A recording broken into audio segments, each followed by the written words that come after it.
Telugu one ప్రేక్షకులకు స్వాగతం. I'm doctor Reena Tananki. మనతో డాక్టర్ సతీష్ కుమార్ కాలారి గారు ఉన్నారు. He's research scientist. అండ్ ఆయన పరిచయం చేయడం కన్నా ఆయన మాటల్లోనే మనం విందాము ఆయన ఇంట్రొడక్షన్ అనేది. అండ్ ఈయన ప్రోబయాటిక్స్ గురించి అండ్ మిగతా గట్ బ్రెయిన్ యాక్సిస్ దీనికి సంబంధించిన రీసెర్చ్ అనేది చాలా చేసి ఉన్నారు. దానికి సంబంధించిన ఇన్ఫర్మేషన్ తెలుసుకుందాం ఈరోజు ఎపిసోడ్లో. Hi doctor. నమస్తే మేడం. బేసికలీ మీరు ఎక్కడి నుంచి, మీ క్వాలిఫికేషన్ అలా? నేను బేసిక్ విజయవాడ నుంచి అండి. విజయవాడలో నేను బ్యాచిలర్స్ టైంలో మైక్రోబయాలజీ చేశాను. దాంతో ఇంట్రెస్ట్ కంటిన్యూ అయ్యి next biochemistry in masters and then PhD in molecular biology and then post doc and further research I went on to the lung biology and cancer epigenetics. ఇవన్నిట్లో కూడా overall basic interest is on the microbes, how the microbes play role in our health. వీటి మీద general ఇంట్రెస్ట్తో I choose different areas to gain the expertise in that sense. Okay, తర్వాత మీ PhD journey and research వైపు వెళ్ళడానికి గల కారణం? నేను ఇక్కడ ఉస్మానియా యూనివర్సిటీలో బయోకెమిస్ట్రీ డిపార్ట్మెంట్లో ప్రొఫెసర్ సుబ్రహ్మణ్యం గారి దగ్గర పిహెచ్డి చేశానండి. ఆయన చేస్తూ ఉండగా యుఎస్ నుంచి డాక్టర్ స్కిప్ గార్సీ అని చెప్పి ఒక pulmonologist from Johns Hopkins was visiting Osmania university. So ఆయన వచ్చినప్పుడు ఆయన ప్రజెంటేషన్ లెక్చరర్ అయిపోయిన తర్వాత we just had a conversation. ఈ also looking for a research fellow. కొన్ని ఎక్స్పర్టీస్ ఆయన కావాలి. ఆ expertise I was expertise in those expertise. So ఆయన offered me a position at the Johns Hopkins. Okay, it was not professional meeting, అంటే మీరు వెళ్ళి లేదండి, జనరల్ కాన్వర్సేషన్లో మీకు వచ్చిన ఆపర్చునిటీ? జనరల్ యాక్చువల్లీ నేను పిహెచ్డి కూడా ఫినిష్ అవ్వలేదు అప్పుడు నాకు. యూజువల్లీ పిహెచ్డి అంటే it takes about 4 to 6 years. నేను అప్పుడు యాక్చువల్లీ థర్డ్ ఇయర్లో ఉన్నాను. And since my boss is very supportive and also my research here is already at the end stage, I took the opportunity and moved to Johns Hopkins. But immediately Johns Hopkins వెళ్ళేసరికి that professor moved from Johns Hopkins to University of Chicago School of Medicine. Okay. So technically speaking, actually University of Chicago is my first US research center. And after that? So అక్కడ ఉండగా I was working on to lung biology related issues అండి. అంటే that is University of Chicago ఏంటంటే it's a School of Medicine, it's a department hospital ఒక department. So we're trying to understand various pulmonary related issues at the research level. అలా చేస్తూ ఉండగానే then my interest grown in to towards the epigenetics. Epigenetics అంటే మామూలుగా మనకి అందరికీ genetics idea ఉంది, it's DNA and gene. So at one point we thought DNA అర్థం చేసుకుంటే మనం మొత్తం అర్థం చేసుకోవచ్చు అనే పందాలో ఉండేది. But after that it comes out అంటే రీసెర్చ్ జీనోమ్ సీక్వెన్స్ అయిపోయిన తర్వాత అర్థమైంది ఏంటంటే gene is just a blueprint, but every regulation happen on top of it. That is an area called epigenetics on top of genes. So interest though, then I moved to City of Hope, which is a cancer hospital in LA in the west side, one of the leading cancer hospital. Danlo I joined Dr. Gerd Pfeiffer. He's a German scientist in USA. He's the one actually discovered the link between smoking and cancer. This is a legend.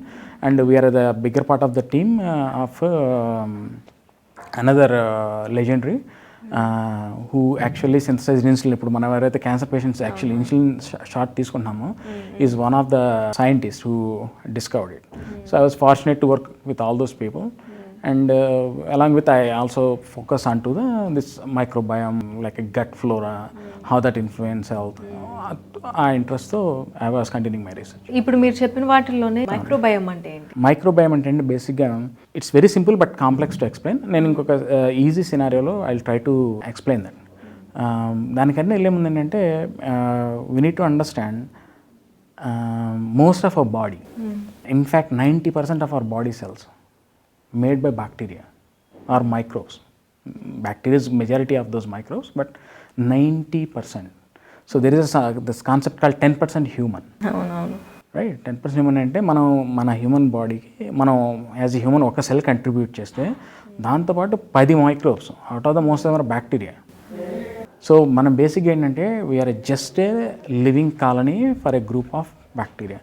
Those bacterias together or those microbes together is called the microbiome. And most of these microbes reside in our gut. So that's called the gut microbiota, gut microflora. There are different terms ఉన్నాయండి. But ఓవరాల్గా ఏంటంటే we are bacteria basically. We are a group accumulation of various species of bacteria in a human form. బ్యాక్టీరియాకి ఉన్నటువంటి ఫంక్షనింగ్కి హ్యూమన్కి ఉంది కాబట్టి we are almost equal to bacteria అంటున్నారు. అలాగనుకోవచ్చు అండి. ఇంకొక అంటే బెటర్ వెళ్ళి చెప్పాలంటే మనందరికి ఎవల్యూషన్ తెలుసు. వాట్ వి రెడ్, మనం ఒక సింగిల్ సెల్ నుంచి ఒక మల్టీ సెల్ టు హ్యూమన్ దాకా ఎవాల్వ్ అయ్యాము. వి ఎవాల్వ్ ఫ్రమ్ మైక్రోబ్ అన్నది it's well established fact and known thing. So new understanding ఏంటంటే we did not evolve from microbe, we evolve with microbe. Okay, అవి మన అక్కడి నుంచి వాటి నుంచి మనం వాటితో పాటుగా మనం అభివృద్ధి చెందాము.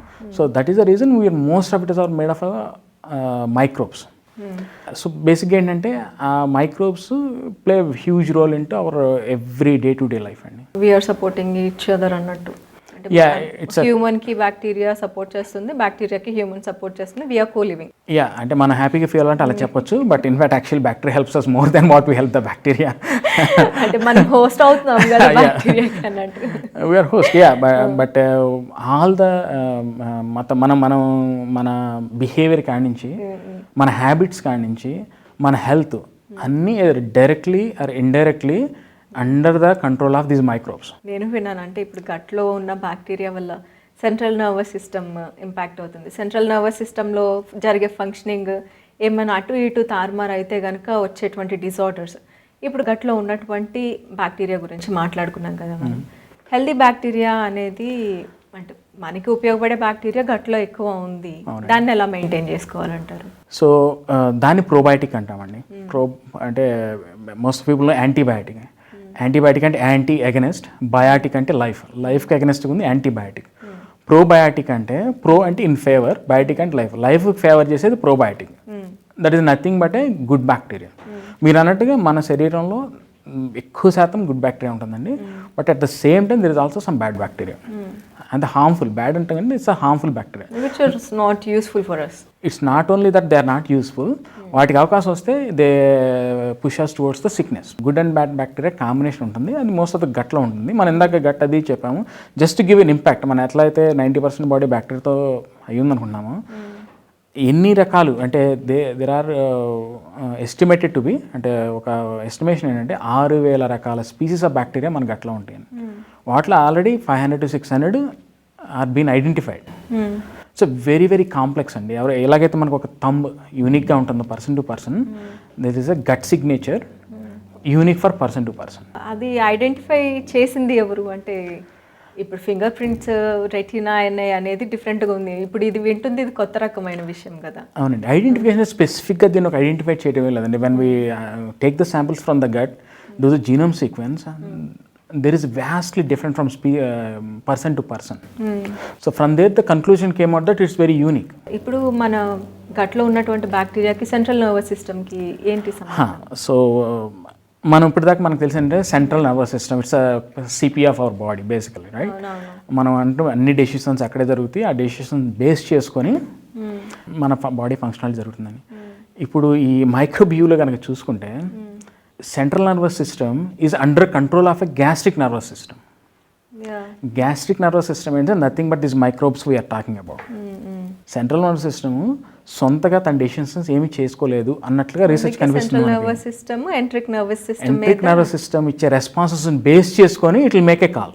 Okay okay. ఇప్పుడు మీకు ఒక చిన్న దీనికి ఒక ఉదాహరణగా చెప్పుకోవాలనుకుంటే, ఫర్ ఎగ్జాంపుల్ మనం ప్రతి వాళ్ళకి ఒక స్పెసిఫిక్ టేస్ట్ ఉంటుంది. Like I like sweet, you may like spice, somebody like salt, అలా ఒక్కొక్క టేస్ట్ ఉంటుంది. అది ఇప్పుడు దాకా మనం ఏమనుకుంటున్నామంటే ఇట్స్ అవర్ ఇండివిజువల్ చాయిస్ అనుకుంటున్నాము. బట్ ఒక ఆల్మోస్ట్ ఇప్పుడు 2 years అయినట్టుంది, రీసెర్చ్ కేమ్ అవుట్, అసలు మీ గట్లో ఉండే మైక్రోబియల్ కాంపోజిషన్ బేస్ చేసుకొని మీ టేస్ట్ ఉంటుంది. It's not your taste. Yeah, so it's not your taste. So అదేంటంటే for example hypothetical let's say you have a more harmful bacteria అనుకోండి. As generally speaking good bacteria take a longer time to grow as compare to the harmful bacteria. So మీరు ఏదైనా harmful bacteria ఉంటే జనరల్గా sweet ఎక్కువ ఇష్టపడతారు మీరు. ఎందుకంటే that harmful bacteria need a food source to grow it self. So it will send you signal to your brain. అందుకే మీరు చూడండి, జనరల్గా స్వీట్స్ తినేవాళ్ళు దే కెనాట్ కంట్రోల్. అవును, కంట్రోల్ చేసి అలాగే వాళ్ళ కనుక మీరు ఒక బాగా సిస్టమేటిక్గా ఒకవేళ కంట్రోల్ చేసిన వాళ్ళు తిన్నంతసేపు మళ్ళీ వాళ్ళు దాన్ని షుగర్ గురించి ఆలోచించరు. But once they start eating then they get the cravings. So అది ఏం డిఫైన్ చేస్తుందంటే ఆ గట్లో బ్యాక్టీరియా, ఇప్పుడు మీరు షుగర్ తినలేదు అనుకోండి, హార్మ్ఫుల్ బ్యాక్టీరియా ప్రపోర్షనేట్గా తగ్గిపోతూ ఉంటుంది. So that cannot dominate the signalling of the good bacteria. So good bacteria తెలిసి okay it the good stuff. Good stuff in means good for itself. అది కూడా మనకే ఫేవర్ చేయడం కదా, but that is favourable to us, right? So ఇప్పుడు harmful bacteria మీరు sugar తినేకొద్ది అది మల్టిప్లై అయిపోతే ఇట్ సెండ్ యూ మన ప్లెజర్ హార్మోన్ సెరోటోనిన్ లాంటివి ట్రిగ్గర్ చేసి బ్రెయిన్కి పంపించి okay this is good for you, ఇంకా తిను. అందుకనే మీరు గమనిస్తే ఇట్లా అబ్సెసివ్గా తినేవాళ్ళు చాలామంది ఎంత తిన్నా కానీ పెరిగితే శరీరం పెరగచ్చేమో కానీ దే స్టిల్ ఫీల్ ఫెటిగ్, నీరసంగానే ఉంటారు. ఎంత తిన్నా తినాలనిపిస్తుంది, వీక్నెస్ ఉంటుంది. The reason being the most of the మిట్లెస్ by the this harmful bacteria and more it triggers you to eat. ఇది this has all been proven, but it's kind of very new and kind of hard to understand అంటే understand అవుతుందంటే digest చేసుకోవడం కొంచెం కష్టం, మనకి అంత control ఉంటుంది. But in fact it has that much of control. Okay, ఇప్పుడు దానివల్ల ఒబెసిటీ ప్రాబ్లం అనేది వస్తుంది కదా ఓవర్గా తినడం వల్ల. అంటే ఇక్కడ మీరు మైక్రోబ్స్ ప్రోబయోటిక్స్ వ్యూలో కనుక చూసుకుంటేనండి, ఇది డైరెక్ట్గా దేన్ని ఇన్ఫ్లుయెన్స్ చేస్తున్నట్టుగా మనకి కనిపించదు. బట్ ప్రతి దానిలోనూ ఇది బిహైండ్ ఉంటుంది. అంటే it's cannot be, my understanding is might not be the single factor. For example ఒబిసిటీకి రీజన్ ఏంటండి, either you have excess eating or input more calories than you need. That is one thing. What could be the other things? Sedentary life style. That's what it is. More calories, less activity. What is other possibilities? Other possibilities ఏంటి అంటే not eating a balanced diet, right? మనం మన బాడీకి కాన్స్టెంట్గా nutritive food కావాలి. Nutritive food అంటే దాంట్లో మనకి ప్రోటీన్ ఉండాలి, కార్బ్స్ ఉండాలి, ఫ్యాట్ ఉండాలి, వైటమిన్స్ ఉండాలి, మినరల్స్ ఉండాలి. There are XYZ lot of components that we constantly need to supply to the body. మనం ఆ బాడీకి అవి అలా సప్లై చేయకుండా కొంచెం ప్రాసెస్డ్ ఫుడ్ లేకపోతే ఒకే టైప్ ఫుడ్ పదార్థాలు తింటే ఏంటంటే సఫిషియెంట్ న్యూట్రియంట్స్ వెళ్ళక మీరు తిన్న దానిలో నుంచే కొంత ఫ్యాట్గా సేవ్ అవుతుంది. సో ఒబిసిటీ, అందుకే మీరు గమనించి వస్తే మీరు ఒబిసిటీ అంటే ఇప్పుడు మనం జనరల్గా మీరు చూస్తే చాలామంది ఒబిసిగా ఉన్న వాళ్ళు రిలేటివ్గా తక్కువ తింటారు, but still they grow more fatter and fatter. The reason being is since you're not providing complete nutrition to your body ఏమిటంటే దీనికి కొంచెం లాంగ్ అంటే దీనికి కొంచెం బ్యాక్గ్రౌండ్ చెప్తే ఇంకా బెటర్ అవుతుంది. బ్యాక్గ్రౌండ్ ఏంటంటే మనం as a human evolve as a Hunter and gather. అంటే మనకి ఇండస్ట్రియలైజేషన్ అంటే 1940s దాకా కూడా ఎప్పుడు ఫుడ్ దొరుకుతుంది అన్నది కొంచెం కష్టమైన విషయం. మనకి దొరికినప్పుడు దొరుకుతుంది, లేదంటే లేదు. మన బాడీ ఆ ఎవల్యూషన్కి అలవాటు పడిపోయి ఉంది. అంటే ఉన్నప్పుడు తీసుకోవటం, దాన్ని ఫ్యాట్గా స్టోర్ చేసుకోవడం, లేనప్పుడు దాన్ని యూటిలైజ్ చేసుకోవడం. ఇప్పుడు సినారీ తీసుకోండి. ఇప్పుడు మనకి ఫుడ్ కావాలంటే all unit is walk to the refrigerator. మీరు ఓపెన్ చేస్తే ఏదో ఒకటి దొరుకుతుంది. So wheat all the time. కానీ బాడీ ఈ షార్ట్ పీరియడ్ ఎవల్యూషన్ ఎంత షార్ట్ పీరియడ్లో అడాప్ట్ అవ్వటం అనేది it's not that easier. So ఈ షార్ట్ పీరియడ్లో ఏమవుతుందంటే మనం ప్రాసెస్డ్ ఫుడ్ లేదంటే కొంచెం మోనోటైప్ అంటే కాంప్లెక్స్ ఫుడ్ అంటే what I mean is whole fruit is a complex. దాని నుంచి ఓన్లీ జ్యూస్ తీసుకున్న దాటి ఈజ్ అ సింపుల్ ఫుడ్. ఎందుకంటే దాంట్లో మీరు ఫైబర్ తీసేస్తారు, అదర్ ఎలిమెంట్స్ అన్నీ తీసేస్తారు, దాన్ని probably add A sugar to it. So అలా మనం కాంప్లెక్స్ ఫుడ్ కనుక మనం తీసుకుంటే బాడీ నెవర్ అక్యుములేట్ ఎనీథింగ్. అందుకే మీరు చూడండి, ప్రాపర్గా తినేవాళ్ళు ఎంత తిన్నా కానీ పెద్దగా బాడీ పుట్ ఆన్ చేయరు. అదే మనం అనీవెన్గా తిన్నామనుకోండి, అంటే ఆ కాంప్లెక్స్ ఫుడ్ కాకుండా సింప్లిఫైడ్ ఫామ్లో ప్రాసెస్డ్ ఫుడ్ తిన్నామనుకోండి, that convert to fat and then body grows up. ఈ అన్నిటి మధ్యలో మైక్రోబ్స్ ఎక్కడ రోల్ ప్లే చేస్తాయి, రైట్? వన్ థింగ్ ముందు చెప్పినట్టుగా it decides you what you eat, right? On the contrary, what you eat also decides what kind of composition you have of your gut microbes. So ఈ రెండు ఇంటర్ప్లేతో ఏమవుతుందంటే ఈ particular obesity సైడ్కి పనిచేస్తుంది. On the top of it ఈ గట్లో ఉన్న microbes ఏంటంటేనండి, they play a very very big role in digestion. మన ఫుడ్ ప్రాపర్గా డైజెస్ట్ అవ్వాలి అంటే you have to have a healthy gut microflora. లేదంటే మీకు ఇండైజెషన్, కాన్స్టిపేషను, ఇరిటబుల్, ఇట్లా lot of things will come out. So మీరు మంచి ఫుడ్ తీసుకుంటూ మంచి గట్ ఫ్లోరా లేకపోయినా మీకు హెల్త్ ప్రాబ్లం వస్తుంది. సో ఇదేంటంటే దీన్ని సపరేట్గా చేసి చూడకుండా ఇట్స్ అ పార్ట్ ఆఫ్ లైఫ్గా పెట్టుకొని మనం గట్ బ్యాక్టీరియాని కనుక ప్రాపర్గా కాపాడుకుంటూ ఉంటే మీరు చెప్పినట్లుగా you will be on the healthier side. ఇప్పుడు నేచురల్గా ఇప్పుడు బయట మార్కెట్లో చాలా ప్రోబయోటిక్స్ అనేవి దొరుకుతున్నాయి.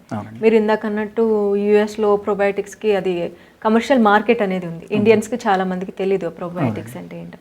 నేచురల్గా మన ఫుడ్ హ్యాబిట్స్కి తగినట్టు ఈ ప్రోబయోటిక్స్ అనేవి ఎలా పెంచుకోవచ్చు, మైక్రో ఫ్లోరా అని చెప్పి మీరు అన్నారు కదా అట్లా. ఫార్చునేట్లీ ఏంటంటే మన కల్చరల్లో భాగంగానే eat lot of fermented food అంటే దోశ మనకి ఏదైతే మైక్రోబ్స్ ఎక్కువ ఉన్న ఫుడ్ మనకి ఎక్కువగా తినే అలవాటు ఉంది. కానీ ఏమైందంటే ఒకప్పుడు పుల్లటి పెరుగు సద్దన్నము అనేవాళ్ళం కదా, మా అమ్మమ్మ వాళ్ళు పొద్దున్నే చల్లదన్నం తినే అలవాటు ఉండేది. అది ఎప్పుడు ఒకరోజు ముందు వాళ్ళు దాన్ని అన్నంలో పెరుగు మజ్జిగ పెట్టి నెక్స్ట్ డే తినిపించేవాళ్ళు, రైట్. అన్ఫార్చునేట్లీ ఏమైందంటే I don't know the reason ఎందుకన్నది, కానీ ఇప్పుడు ఎలా అయిందంటే కొంచెం పులుపుగా ఉంటే బాగాలేదు మనకి మంచిది కాదు అన్నది జనరల్గా జనాలకు కొంచెం somehow it spread out. So ఇప్పుడు మీరు అందుకే చూస్తే పెరుగు కావాలంటే తీయటి పెరుగు కానీ ఎవరు పుల్లటి పెరుగు తినరు. అవును, పుల్లటి పెరుగు ఎవరు ప్రిఫర్ చేయట్లేదు. సో తీయటి పెరుగు తింటే ఉపయోగమే ఉండదు, రైట్. సో పులుపు ఎందుకు వస్తుంది పెరుగులో? ద నెంబర్ ఆఫ్ బ్యాక్టీరియా పెరిగే కొద్దీ ఫెర్మెంటేషన్ ప్రాసెస్ అగ్రివేట్ అయ్యి అంటే ఎక్కువగా జరిగి ఎక్కువ నెంబర్ ఆఫ్ బ్యాక్టీరియా వస్తుంది. మరి ఇప్పుడు పుల్లటి పెరుగు తినే వాళ్ళకి, గ్యాస్ట్రిక్ ప్రాబ్లమ్స్ ఉన్న వాళ్ళకి ఆ పుల్లటి పెరుగు అనేది ప్రిఫర్ చేయరు, అప్పుడు ఏం చేయాలి? అది అన్ఫార్చునేట్లీ అది ఎందుకుందో నాకు అవగాహన లేదండి. యాక్చువల్గా మీరు అది తింటే, పుల్లటి పెరుగు తింటే మీ గ్యాస్ట్రిక్ ప్రాబ్లమ్స్ తగ్గే ఛాన్సెస్ ఎక్కువ ఉంటాయి. అవునవును. బట్ అది ఎందుకు సమాజంలో అట్లా మనం ఎందుకు అట్లా ప్రాక్టీస్ చేస్తున్నామో నాకైతే అవగాహన లేదు. కానీ మీరు న్యాచురల్గా పుల్లగా ఉన్నాయి. న్యాచురల్గా పుల్లగా అంటే నా ఉద్దేశం ఏంటంటే నిమ్మకాయ చింతపండుతో కాకుండా న్యాచురల్గా మీరు ఒక ఫుడ్ పెట్టి పుల్లగా వచ్చిందంటే, ఇలా పుల్లటి దోశలు, రైట్.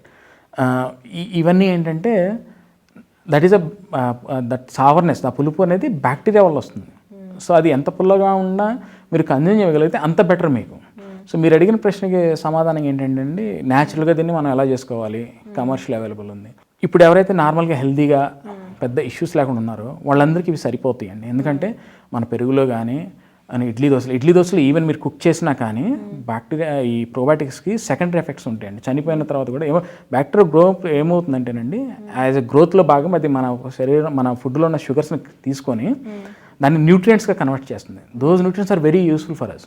అవి మనకి యాంటీ ఆక్సిడెంట్స్ ఉంటాయండి, దానిలో వైటమిన్స్ ఉంటాయి, మినరల్స్ ఉంటాయి. దీంతో పాటుగా lot of peptides that control our appetite.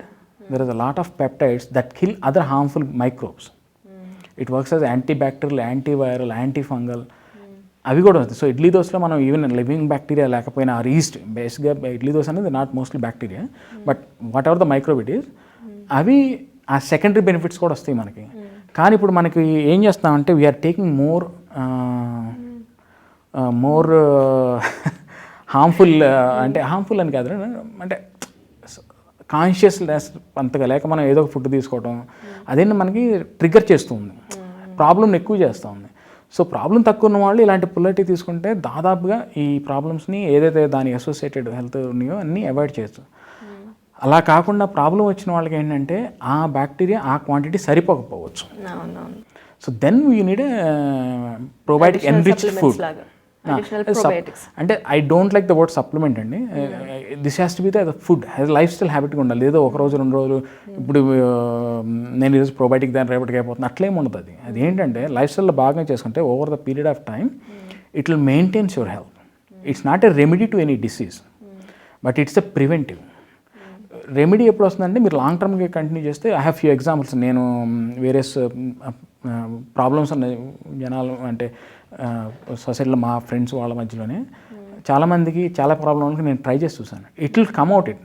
కానీ ఏదైతే మ్యాజికల్గా ఓవర్ నైట్లో ఇంగ్లీష్ మెడిసిన్ లాగా జరగదండి. ఇప్పుడు నేచురల్గా వచ్చేటప్పటికి అది వేరే విధంగా వర్క్ అవుతుంది కాబట్టి నేచురల్గా అంటే టేక్స్ అంటే the bacterial quantity it's called CFU అంటే colony farming unit.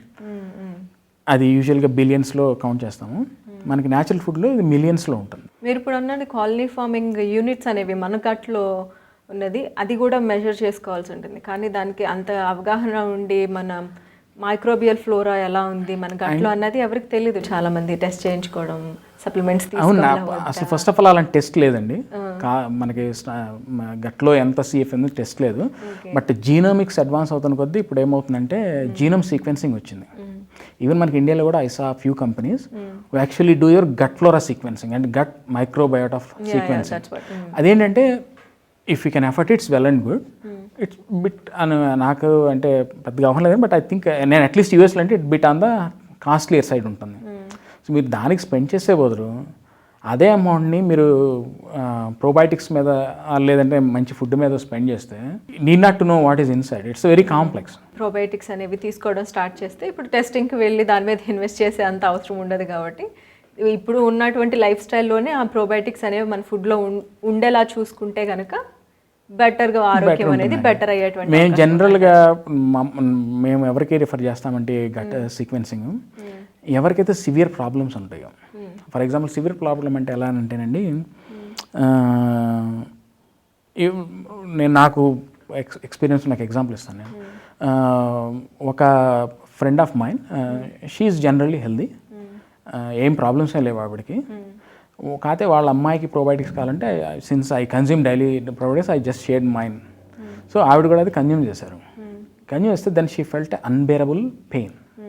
Probiotics are generally 100% safe, but there are few symptoms which tells you your gut flora is so much bad. So ఆవిడ తీసుకుంటే ఏమైందంటే she has more harmful bacteria then the good bacteria. So pain came such that మీకు ఇందాక చెప్పాను కదా, gut talks to the brain. So as soon as మీరు good bacteria bad bacteria send a signal to your brain, this is bad for you, this is bad for you, don't it. అంటే severe cramps వస్తే actually she join emergency.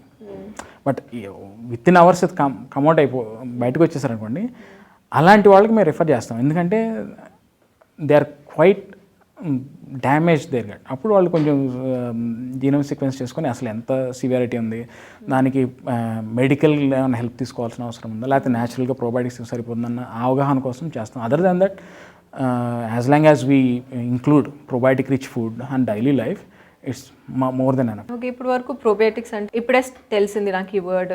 ఈ రోజు నుంచి నేను start చేయాలనుకుంటున్నాను. నాకు ఇడ్లీ దోశ తినే అలవాటు కూడా లేదు, పెరుగు తిన అంటే కొంతమంది పెరుగు పాలు పడదు కదా, అలాంటి వాళ్ళకి ఇప్పటి నుంచే స్టార్ట్ చేయాలనుకుంటున్నానంటే వాళ్ళకి మీరు ఏం సజెస్ట్ చేస్తారు వాళ్ళకి? సో మీకు ప్రోబయోటిక్తో పాటు ఇంకొక వర్డ్ కూడా ఇంట్రడ్యూస్ చేస్తానండి, that is called prebiotic. Prebiotic ఏంటంటే చాలా సింపుల్ టర్మ్స్లో ఎక్స్ప్లెయిన్ చేయాలంటే it's a food for the probiotic. Okay, prebiotics is generally soluble fibres ఉంటాయి. సో మీరు ఈ పెరుగు ఇవి లేకపోతే ఇడ్లీ దోశ ఇది తినే అలవాటు లేదు, కానీ అలాగే పెద్దగా ప్రాబ్లం లేదనుకున్నప్పుడు మీరు ఫైబర్ రిచ్ ఫుడ్ కనుక తీసుకుంటే that will also restore your damaged gut. ఏదైతే మన ఫుడ్ వల్ల కానీ వేరే కారణాలతో ఏదైతే డ్యామేజ్ గట్ మైక్రోబ్స్ జరుగుతుందో దాన్ని ఎంతో కొంత రెమెడీ చేయొచ్చండి. కానీ అది హెల్ప్ఫుల్ అయితే వెల్ అండ్ గుడ్, అంతతో సరిపోతుంది. అది సపోర్ట్ చేయకపోతే then you have to go to the కమర్షియల్గా. ఇప్పుడు ఇడ్లీ దోశ కాదనుకున్నప్పుడు దాన్ని go to the readily available provide మార్కెట్లో చాలా అవైలబుల్ ఉన్నాయి, క్యాప్సూల్ ఫామ్స్లో ఉన్నాయి, ఫుడ్ ఫామ్స్లో ఉన్నాయి. Generally I prefer the food form, but something is better than nothing, right? You start taking something. Okay, if they want to use the synthetic అంటే ఆర్టిఫిషియల్గా తయారు చేసినటువంటి ప్రోబయోటిక్స్ యూస్ చేయాలంటే ఎలా తీసుకోవాలి? అంటే ఆర్టిఫిషియల్గా ప్రోబయోటిక్స్ చేయటం అంటూ ఉండదండి. అదంటే రాంగ్ టర్మ్ ఏంటంటే it's the fermentation process. Fermentation ప్రాసెస్లో నుంచి మైక్రోబ్ గ్రో అవుతుంది. దాన్ని ఎదురు క్యాప్సూల్ ఫామ్ కన్వర్ట్ చేయొచ్చు, ఎదురు పౌడర్ ఫామ్ కన్వర్ట్ చేయొచ్చు, ఆర్ మీకు డైరెక్ట్ లిక్విడ్ ఫామ్లో దొరుకుతాయి, ఇవన్నీ దొరుకుతాయి. సో క్యాప్సూల్ వస్తే just you consume as any medicine kind of thing. But దానికన్నా ఏంటంటే ఇట్ ఫీల్స్, అంటే పర్సనల్గా I don't like that. I like to consume my probiotic as a form of food. So food ఫామ్లో దొరుకుతున్నాయి, we can mix it with water, milk, చాలా రకాల probiotics ఉన్నాయండి. అవి చూస్ చేసుకొని మన కన్వీనియన్స్ అండి. ఇట్ డజంట్ మ్యాటర్ మీరు ఏ ఫార్మాట్ తీసుకురాన్నది, టేక్ యువర్ కంఫర్టబిలిటీ. అండ్ మీరు యాక్చువల్ మీకు జస్ట్ నాకు క్యాప్సూల్ వేసుకుంటే సరిపోతుంది వెళ్ళండి, లేదా I want to enjoy my food and different aspects too. So probiotic rich food, దాంట్లో కొన్ని రెసిపీస్ మీరు సజెస్ట్ చేసేటువంటి ఫుడ్స్ ఏంటి ప్రోబయోటిక్స్లో? ప్రోబయోటిక్స్లో అంటే మనకి ఇండియన్లో, మన అట్లీస్ట్ సౌత్ ఇండియాలో ఆల్రెడీ మనం మాట్లాడేసుకున్నామండి. అవి కాకుండా వరల్డ్ వైడ్గా దెర్ ఇస్ సంథింగ్ కాల్డ్ కెఫియర్. అవి మనకి ఇప్పుడు ఇండియాలో కూడా దొరుకుతున్నాయి. ఇట్స్ గ్రెయిన్ ఫామ్లో ఉంటాయండి. అవి మనం తెచ్చుకొని మన ఇంట్లోనే చేసుకోవచ్చు. లేదంటే కంబూచా అని ఇంకోటి ఉంది. ఇది కెఫియర్ అనేది ఏమో వాటర్ బేస్డ్ అన్న మిల్క్ బేస్డ్ దొరుకుతుందండి. కంబూచా అనేదేమో టీ బేస్డ్. ఇట్లా కిమ్చి అని lot of Korean Japanese food మీరు గూగుల్లోకి వెళ్ళి, ఇప్పుడు అందరి చేతులు మన చేతిలో పవర్ఫుల్ అస్త్రం ఉంది, it's go and Google food probiotic rich food, you'll get it.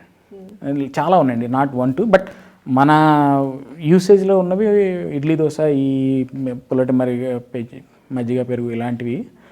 But ఇవన్నీ కూడా వేరు వేరు కల్చర్స్లో రెగ్యులర్గా వాడేది. ఓకే, ఇప్పుడు ఈ ప్రోబయోటిక్స్ వల్ల ఇప్పుడు ఇమ్యూనిటీ అనేటప్పటికి కరోనా వైరస్ పాండమిక్ సిచ్యువేషన్ అనేది స్టార్ట్ అయినప్పటి నుంచి చాలామంది ఇమ్యూనిటీ అని చెప్పి అంటూ ఉన్నారు. దానికోసం చాలా టెక్నిక్స్ ఫాలో అవ్వడం, ఏది చిన్నది ఇమ్యూన్ అయినా కానీ ఇప్పుడు గ్రీన్ టీ ప్యాకెట్స్ మీద కూడా మనం చూసాం vitamin C rich immunity based immunity building green tea అని చెప్పి అలా ప్రతిదానికి ఇమ్యూనిటీ అనేది యాడ్ చేస్తూ ఉన్నారు కదా. ఇప్పుడు మీరు చెప్పినట్టు ఆ ప్రోబయోటిక్స్ అనేది ఇమ్యూన్ సిస్టమ్ మీద కూడా చాలా ప్రభావం చూపిస్తుంది. ఇప్పుడు ఈ ప్రోబయోటిక్స్ అనేది ఇమ్యూనిటీ పెంచుకోవడానికి, కరోనా వైరస్ని ఫేస్ చేసేలాగా ఆ ఇమ్యూనిటీ పెంచుకోవడానికి కూడా ఉపయోగపడుతుంది అంటారా? అంటే ఇప్పుడు ఒకసారి పాండమిక్ స్టార్ట్ అయిన తర్వాత దీని మీదే బేస్ చేసుకొని కరోనా నుంచి బయటపడతాం అనుకుంటే I don't think so that works అండి. అలా పని చేయకపోవచ్చు అండి మోస్ట్ లైక్లీ. ఇప్పుడు మీరు చెప్పినట్లుగా ప్రతి దాని మీద ఇమ్యూన్ బూస్టర్ అంటారు. మీరు గ్రీన్ టీ మీద ఉంటుంది, మన లాట్ ఆఫ్ హర్బ్స్, పసుపు, ఇట్లా మన కిచెన్లో వాడే వాటికి, అలాగే ఆల్మోస్ట్ ఇప్పుడు ఏ వస్తువు చూసినా మీరు ఇమ్యూన్ బూస్ట్ అని దొరుకుతుంది. సో దానికోసం మనం కొంచెం ఇమ్యూనిటీ అంటే అర్థం చేసుకున్నాం అనుకోండి, we can sort it out ఏది మనకి బెటర్ అన్నది. సో మనకి ఇమ్యూన్ సెల్స్ ఏవైతే ఉన్నాయో, వైట్ బ్లడ్ సెల్స్ అంటాం, దాంట్లో డిఫరెంట్ కేటగిరీస్ ఉన్నాయి. వాటన్నిటి ప్రాపగేషన్కి బిల్డింగ్ బ్లాక్ మెటీరియల్స్ కావాలి, right? That comes from the food. So that food can be, అది ఆ ఫుడ్ మనకి జింజర్ అవ్వచ్చు, లేకపోతే ఇంకొకటి అవ్వచ్చు, అలా సపోర్ట్ చేస్తుంది. రెండోది ఏంటంటే ఉన్న సెల్స్ని యాక్టివ్ చేయటం. అంటే ఇప్పుడు దాన్ని ఏమంటాము, if the cells are not healthier, white blood cell they cannot defend. వాటి అర్థం ఏంటంటే ఈ ఇమ్యూనిటీ అనేది బేసిక్గా లాక్ అండ్ కీ మోడల్ అండి. ఓకే, లాక్ అనేది మన ప్యాథోజన్. అది మీరు ఫర్ ఎగ్జాంపుల్ ఇప్పుడు మన కరోనా ఉంది కాబట్టి ఈజీగా ఉంటుంది, కరోనా ఈజ్ యువర్ లాక్. మన వైట్ బ్లడ్ సెల్స్ అనే దగ్గర కీ ఉండాలి. ఆ కీ అంటే సెల్స్ ఆర్ యాక్టివ్ అండ్ ఆ బ్యాక్టీరియా, ఆ వైరస్ గురించి ఎంత కొంత నాలెడ్జ్ ఉంటే then this key will try to access and open the lock. ఒకసారి లాక్ ఓపెన్ చేస్తే ఏంటంటే then this white blood cells have the ability to neutralise and eliminate the any infection, viral కానివ్వండి ఏదైనా కానివ్వండి. సో మిగతా foods అన్నీ రకరకాలుగా help చేస్తాయి. ప్రోబయోటిక్స్ ఎలా హెల్ప్ చేస్తాయి ఏంటంటే మన immune system up to 70-80% is reside in the gut. ఎందుకంటే ఇందాక మీకు చెప్పినట్టు మనకి 6,000 species of variants of microbes ఉన్నాయి. So all these microbes also is a pathogen basically in essence. So immune system cells అక్కడ ఉండటం వల్ల ఈ కాంప్లెక్సిటీ ప్రాపర్గా ఉంటే ఏమవుతుందంటే, so these already expose to non harmful pathogens అయినప్పుడు these cells are ready. So they have very similar keys. దానికి దగ్గరగా అటు ఉన్నది ఏదో ఉంటుంది, అంటే మనకి ఎగ్జాక్ట్గా ఉంటే ఈజీగా ఓపెన్ అవుతుంది, లేదంటే మనం పిన్ పెట్టి తీసినట్టుగా ఆ మెమరీ, ఆ కెపాసిటీ, ఆ ట్రైనింగ్ మైక్రోబ్స్తో వస్తుందండి. So microbes, these gut microbiota is known to increase the immunity. కాకపోతే ఇందాక మీకు చెప్పినట్టుగా దీన్ని బేస్ చేసుకుని నాకు కరోనా వచ్చింది, ఇప్పుడు నేను ప్రోబయోటిక్స్ తీసుకుంటే తగ్గిపోతుంది అన్నది మాత్రం ఈజ్ నాట్ వ్యాలిడ్. ఇదేంటంటే కైండ్ ఆఫ్ ప్రివెంట్, ముందు నుంచే మన బాడీని రెడీ చేసుకోవడం. సో మన వైరల్ లోడ్ ఎంత వస్తుంది, దానికి ఈక్వల్గా కానీ ఎక్కువ కానీ మన దగ్గర ఇమ్యూన్ సిస్టమ్ ఉందనుకోండి, యూ డోంట్ గెట్ సిక్నెస్. లేదు మీకు వైరల్ లోడ్ ఎక్కువ ఉంది, మీ దగ్గర ఇమ్యూన్ సిస్టమ్ కొంచెం తక్కువ ఉందనుకోండి, దాన్ని you get a mild symptoms. లేదు అసలు మీ ఇమ్యూన్ సిస్టమ్ కంప్లీట్గా డౌన్ ఉంది, వైరల్ లోడ్ ఎక్కువ ఉందనుకోండి, you get a severe sickness. ఇప్పుడు ఆల్రెడీ కోవిడ్తో ఇన్ఫెక్ట్ అయిపోయి ట్రీట్మెంట్ అయిపోయిన తర్వాత ఇప్పుడు ఫాటిక్ వీక్నెస్ అనేది చాలా మంది ఎక్స్పీరియన్స్ చేస్తూ ఉన్నారు కదా. వాళ్ళకి ఇమ్యూనిటీ బిల్డ్ చేసుకోవాలి. సెకండ్ టైం ఎఫెక్ట్ అయ్యి థర్డ్ టైం ఎఫెక్ట్ అయిన వాళ్ళు కూడా ఉన్నారు కోవిడ్ వల్ల. అవునండి, ఇట్స్ నాట్ ఓన్లీ ఇమ్యూనిటీ అండి, వెరీ ఇంపార్టెంట్ పాయింట్. యూఎస్లో కూడా దీని మీద ఒక రీసెర్చ్ వచ్చింది ఏంటంటే, ఈవెన్ ద ఒలింపిక్కి ప్రిపేర్ అవుతున్న అథ్లీట్స్ కూడా ఎవరైతే కరోనా వచ్చిందో, ఆఫ్టర్ రికవరింగ్ ఫ్రమ్ కరోనా నుంచి రికవర్ అయిన తర్వాత their physical ability to perform, runners కానివ్వండి, athletes, I don't know specifically athletes మీద వాళ్ళు రీసెర్చ్ చేశారండి, వాళ్ళ ability the last that. So that is setting in the fatigue, మనకి ఆ ఫెటిగ్ సెట్ అవటము, తర్వాత టైట్నెస్ ఫీల్ అవటము, దీనికి మీకు ప్రోబయోటిక్స్ చాలా చాలా హెల్ప్ చేస్తాయి. ఎందుకంటే అగైన్ మీరు ఫెటిగ్ అంటే ఏంటి, ఫెటిగ్ అంటే your body is not able to get the nutrients that want. అది మీరు తిన్నారా తినలేదా సెకండరీ పాయింట్, మీ బాడీకి అందుతుందా లేదా అన్నది ప్రైమరీ పాయింట్. సో మీకు బాడీకి అందకపోతే యూ ఫీల్ ఫెటిగ్.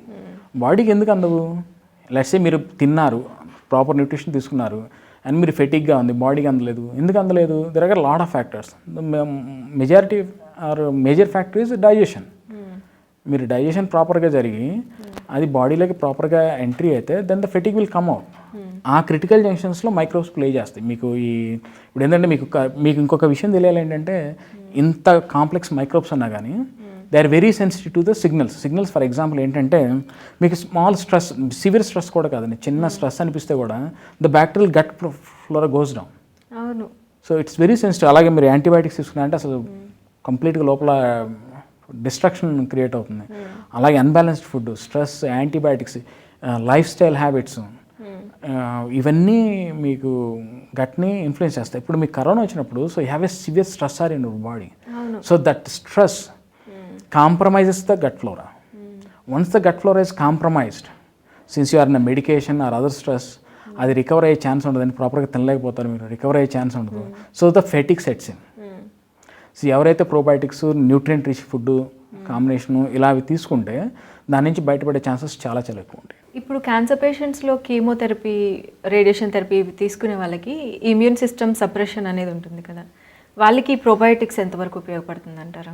ప్రోబయోటిక్స్ చాలా ఇంపార్టెంట్ రోల్ ఉంటుందండి. మీదిగా కీమో కానీ రేడియో కానీ మీరు తీసుకుంటే ఏంటంటే it targets the cell that is dividing. Cancer అంటే ఇట్స్ నథింగ్ బట్ చాలా ఫాస్ట్గా సెల్ డివిజన్ అవుతూ ఉంటుంది. It's cancer. సో ఈ టెక్నాలజీస్ ఆర్ మెథడాలజీస్ అన్న కీమో అండ్ రేడియో ఈ డివైడింగ్ సెల్ని టార్గెట్ చేస్తాయండి.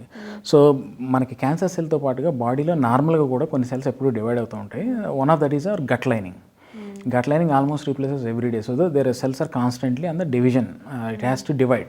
ఈ కీమో రేడియో ప్రాసెస్లో ఏమవుతుందంటే సో గట్ లైనింగ్ రీసర్ఫేస్ రీకోటింగ్కి అవకాశం లేకుండా పోతుంది. ఆ సెల్ డివిజన్ అనేది స్లో అయిపోతుంది, బ్లాక్ అయిపోతుంది. బేసిక్ కీమో రేడియో టార్గెట్ చేసరికి బ్లాక్ అవుతుంది. అది బ్లాక్ అయినప్పుడు ఏమవుతుంది, గట్ లైనింగ్ ఏమవుతుందంటే gut lining is kind of a scaffold or structure, basic structure to support the microbiome. So microbiome is on that lining.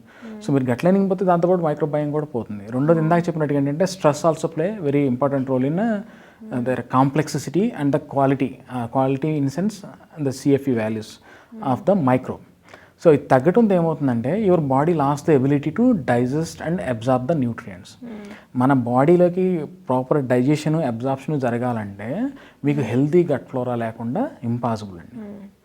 So ఏమవుతుందంటే అప్పుడు ఈ ప్రాసెస్లో ఏమైందంటే నేను రీసెర్చ్లో ఉండగా క్యాన్సర్ ఎపిజెనెటిక్స్లో మా సూపర్వైజర్ ఏమడిగారంటే మనం ఈ క్యాన్సర్ పేషెంట్స్కి కీమో రేడియో చేస్తుంటే చాలా వీక్ అవుతున్నారు, we are already providing some food మనం మామూలుగా ఇచ్చేస్తున్నాము, can you figure out some Indian based food ఏమన్నా, ఎందుకంటే ఇండియన్ చాలా ఆయుర్వేదిక్ వాల్యూస్ ఉంటాయి, చాలా స్పైసెస్ వాడతారు, హెల్ప్ఫుల్ అనే ఉద్దేశంతో ఈ ask me to investigate on that.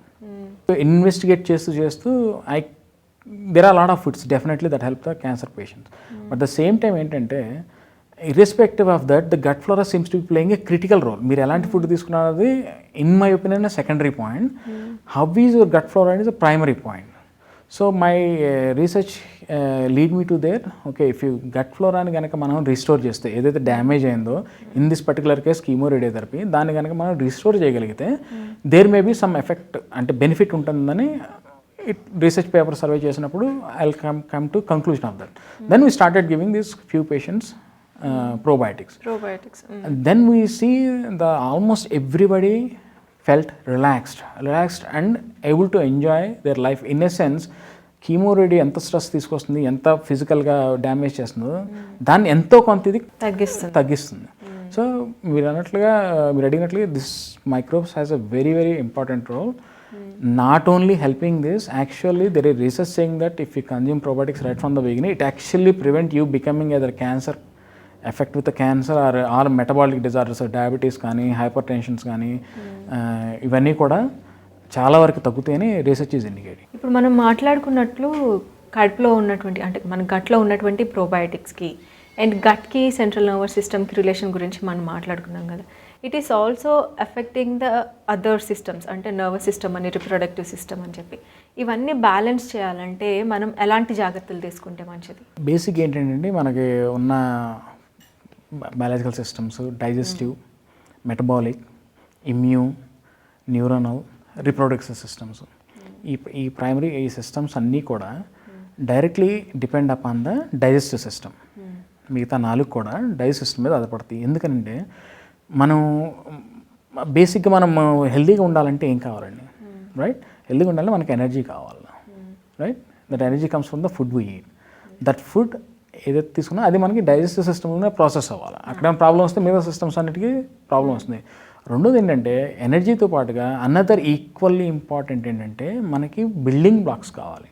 ఎందుకంటే our body constantly need to repair it self. అంటే మన బాడీలో ఏంటంటే cells at certain time of పాయింట్లో రీప్లేస్ అవుతూ ఉండాలి.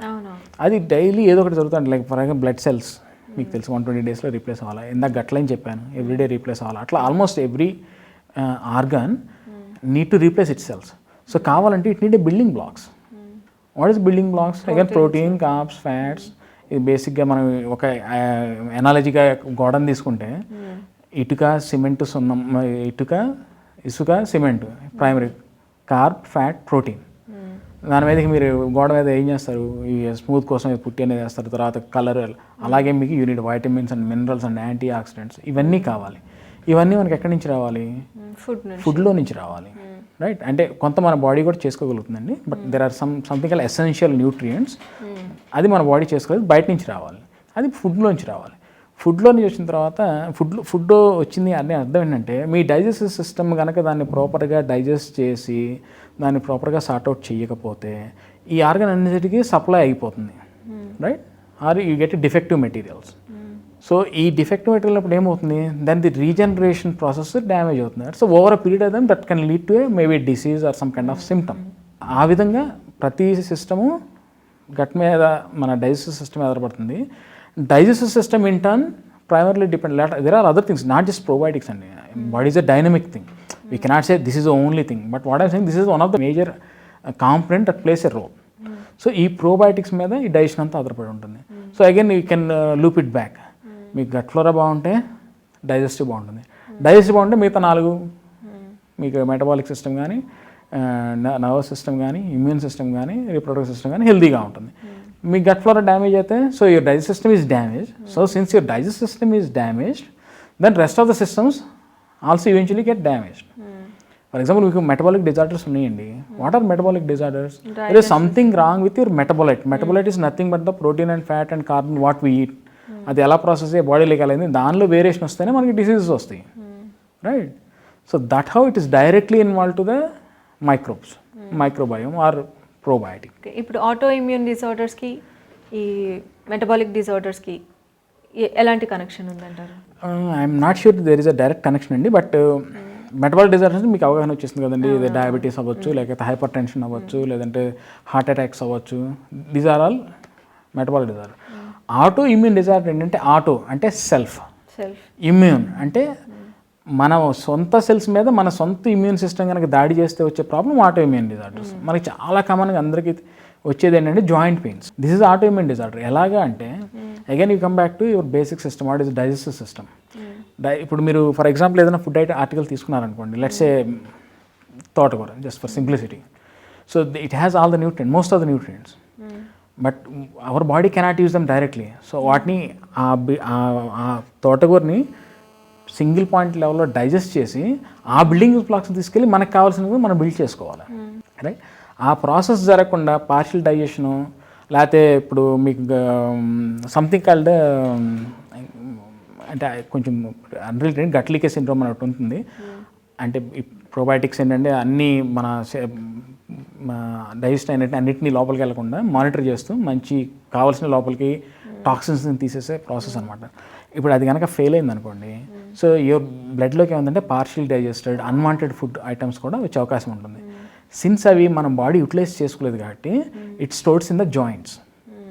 జాయింట్స్ లేనప్పుడు our immune system see that is a foreign particle. So it job is to eliminate it.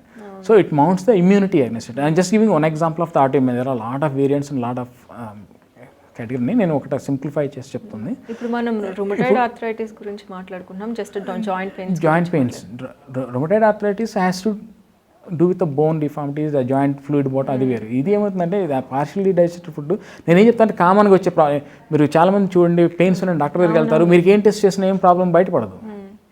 You don't know it because ఈ microbiome అనేది completely ignored in our medical practice.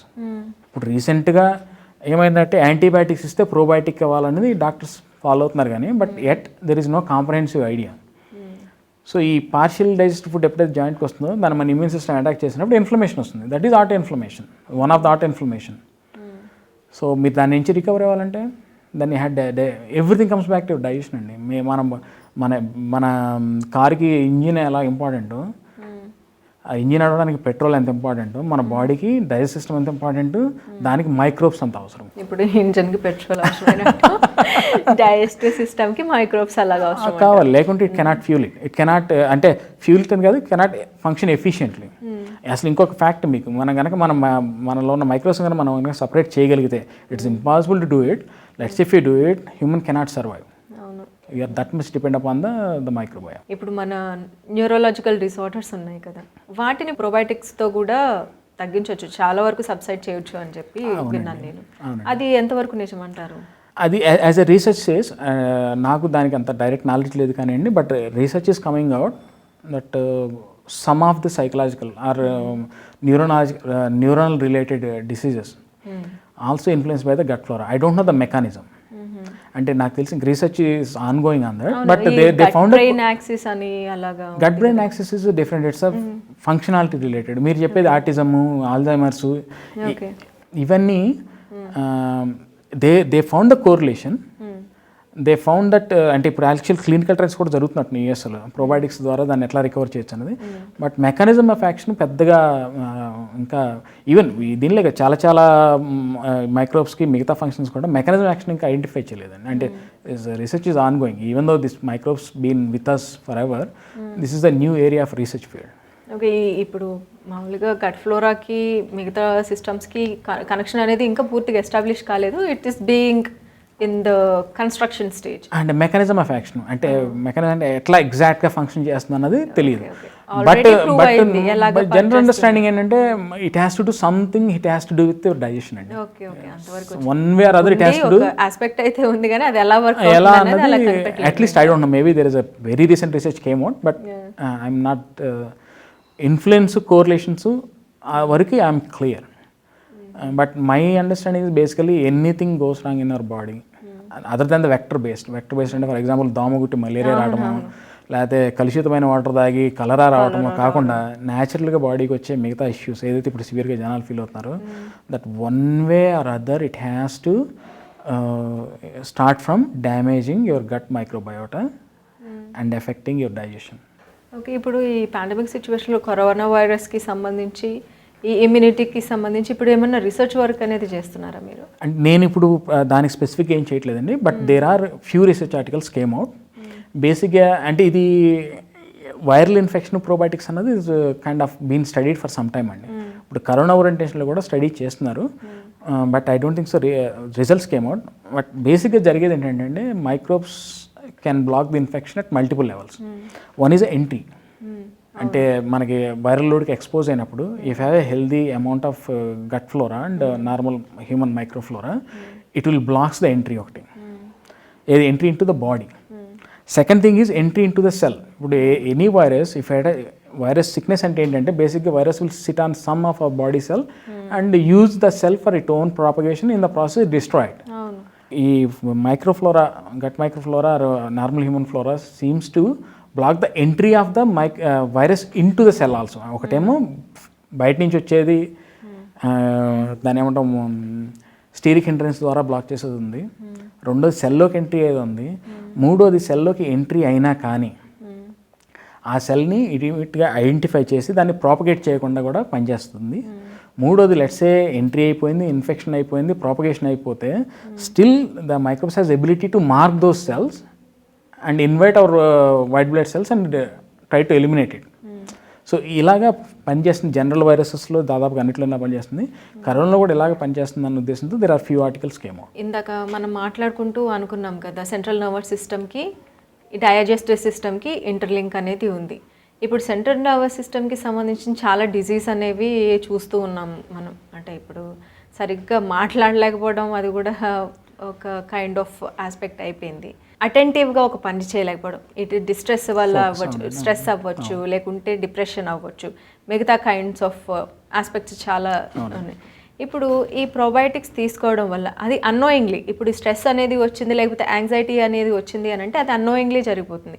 ఇప్పుడు ఈ probiotics మీరు చెప్పిన ఆస్పెక్ట్లో తీసుకొని గట్ హెల్త్ మామూలుగా follow అవ్వగలిగితే, well maintain చేసుకోగలిగితే కనుక ఈ స్ట్రెస్ని తగ్గించుకోవడం, యాంగ్జైటీ లేకుండా ఉండడం, ఇవి కూడా చేసుకోవచ్చు అంటారా?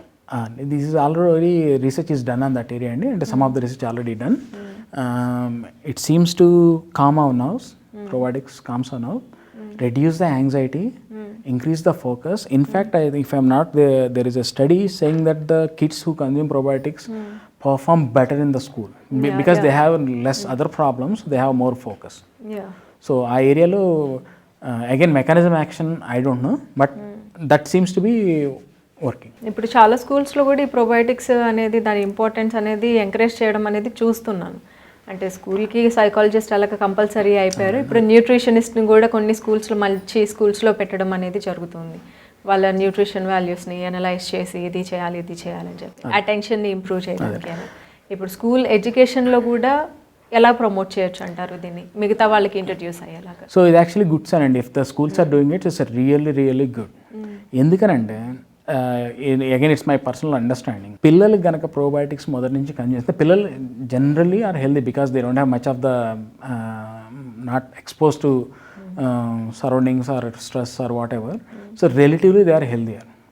సో వాళ్ళకి కనుక చిన్నప్పటి నుంచే ప్రోబయోటిక్ రిచ్ ఫుడ్ని కనుక వాళ్ళ లైఫ్ స్టైల్లో భాగంగా చేస్తే the possibility of them becoming sick is limited to there is an article on that it says about 45 to 60%, which is huge. So it's a really good practice and I hope that awareness will spread. Thank you so much doctor for your time.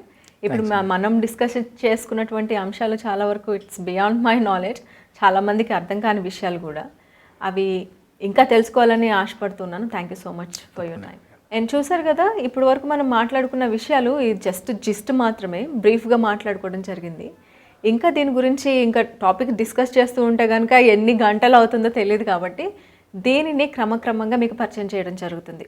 ఈ probiotics గురించి కానీ ఈ probiotics related health improve చేసుకోవడానికి ఎలాగ health అనేది చాలా important అని చెప్పి ఈ పాండమిక్ సిచ్యువేషన్లో ప్రతి ఒక్కరికి అర్థమైంది. కాబట్టి ఇలాంటి మంచి విషయాలతో మళ్ళీ మీ ముందుకు రావాలనుకుంటున్నాను. Signing off. Thank you.